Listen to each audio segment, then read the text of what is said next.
Happy St. David's Day. I'm wearing a leek. 1 Corinthians chapter 7, verses 1 through 24. Now concerning the matters about which you wrote, it is good for a man not to touch a woman. But because of cases of sexual immorality, each man should have his own wife, and each woman her own husband. The husband should give to his wife what is due her, and likewise the wife to her husband.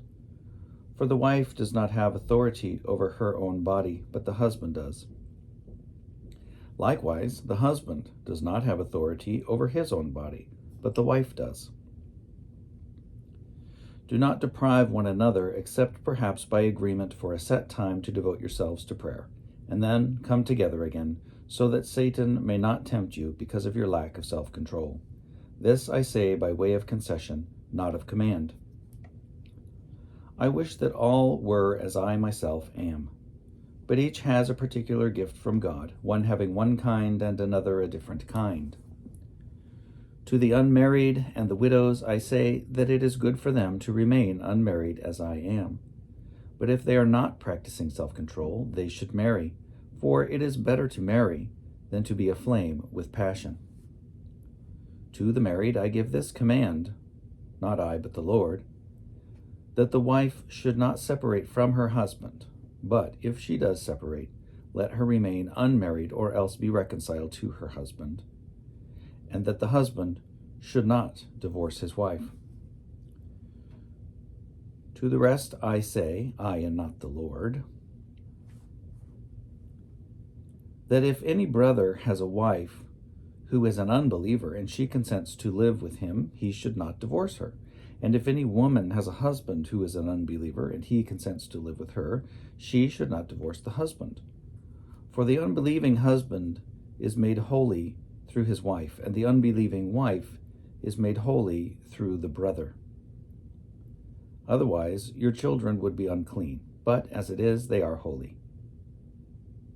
But if the unbelieving partner separates, let it be so.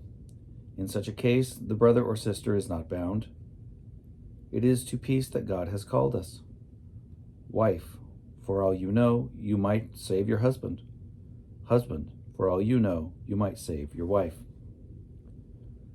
However that may be, let each of you lead the life that the Lord has assigned, to which God called you. This is my rule in all churches.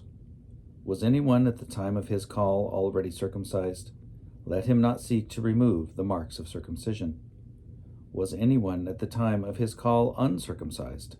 Let him not seek circumcision. Circumcision is nothing, and uncircumcision is nothing. But obeying the commandments of God is everything. Let each of you remain in the condition in which you were called. Were you a slave when called? Do not be concerned about it. Even if you can gain your freedom, make the most of it. For whoever was called in the Lord as a slave is a freed person belonging to the Lord, just as whoever was free when called is a slave belonging to Christ. You were bought with a price. Do not become slaves of humans. In whatever condition you were called, brothers and sisters, there remain with God.